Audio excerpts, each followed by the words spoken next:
MP की जीवनदायिनी lifeline कही जाने वाली मां नर्मदा के प्रकोत्सव पर शुरुआत हो गई है।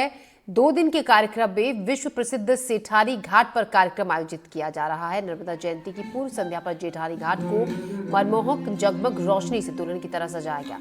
पहले दिन पाठ पूजा और आरती के साथ रंगोली, चित्रकला, मेहंदी प्रतियोगिता का आयोजन हुआ।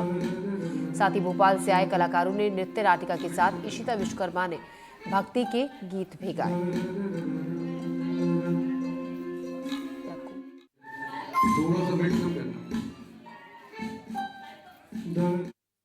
नर्मदा जयंती है। नर्मदापुरम में काफी धूमधाम से मनाई जाती है। 2 दिवसीय ये कार्यक्रम है। आचार्य सोमेश परसाई जी पंडित जी हमारे साथ मौजूद हैं। पंडित जी, ये 2 दिवसीय कार्यक्रम में क्या क्या आयोजन होते हैं?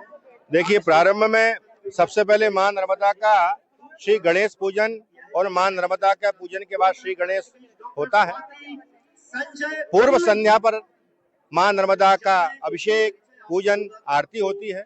पर मध्याह्न काल में मां नर्मदा, सप्तमी पर मां नर्मदा का मध्याह्न काल में अभिषेक होता है, क्योंकि मां नर्मदा का जन्म मध्य स्थान में हुआ है। मध्य भाग में 12 बजे उनका जन्म हुआ है, तो दोपहर अभिषेक होता है, सायंकाल भी अभिषेक होता है, दीपदान किया जाता है और पूरा आसपास के लोग जनमानस उमड़ते हैं। दीपदान के नर्मदा का अभिषेक करने के लिए लोग आते हैं, आस्था के दीप लगाते हैं।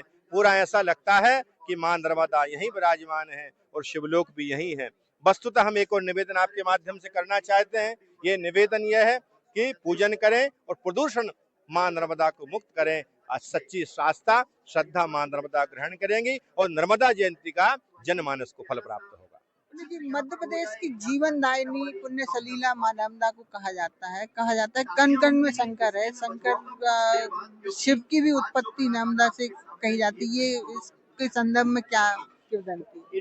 देखिए कि माँ इसलिए भगवान कंकर कण कण माना या शंकर, क्योंकि शिव से ही मां नर्मदा उत्पन्न हुई है।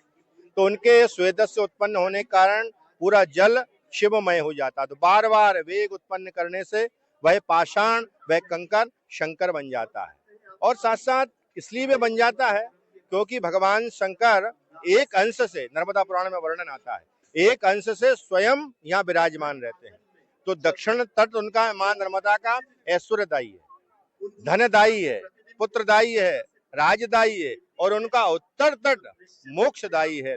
दोनों तट पर अनेक प्रकार से फल देने वाली मां नर्मदा, इसलिए उनका कंकर शंकर बन जाता है, क्योंकि सेदस से उत्पन्न होने के कारण वह कंकर शिवमय हो जाता है। और ऐसी मां नर्मदा है जिसका कंकर, जिसका शिव बिना प्रतिष्ठा के स्थापित किया जा सकता है और इसकी प्राण प्रतिष्ठा की आवश्यकता नहीं है। धन्यवाद पंडित जी। तो आप ये समझ सकते हैं कि कण कण में शंकर है और नर्मदा से जो है शंकर की उत्पत्ति मानी जाती है। शंकर से ही नर्मदा की उत्पत्ति मानी जाती है और नर्मदा जयंती पे खास आयोजन नर्मदापुरम में देखने को मिलते हैं। संजय दुबे, नर्मदापुरम, एनडीटीवी। जीवनदायिनी लाइफलाइन कही जाने वाली नर्मदा जयंती का प्रकट उत्सव समारोह आज से शुरू हो गया है। नर्मदापुरम की बात करें तो ये 2 दिवसीय नर्मदा जयंती महोत्सव और गौरव दिवस का कार्यक्रम यहाँ आयोजित किया जा रहा है। ये है विश्व प्रसिद्ध सेठानी घाट। इसे सुंदर दुल्हन की तरह सजाया गया है, रंग बिरंगी रोशनी से जगमगा रहा है ये पूरा आज नर्मदा घाट। और कल यहाँ मध्य प्रदेश के मुख्यमंत्री आएंगे और मुख्य कार्यक्रम में इस जल मंच के माध्यम से शामिल होंगे। मां नर्मदा की पूजन अर्चन करेंगे, अभिषेक करेंगे, नर्मदाष्टक का पाठ होगा।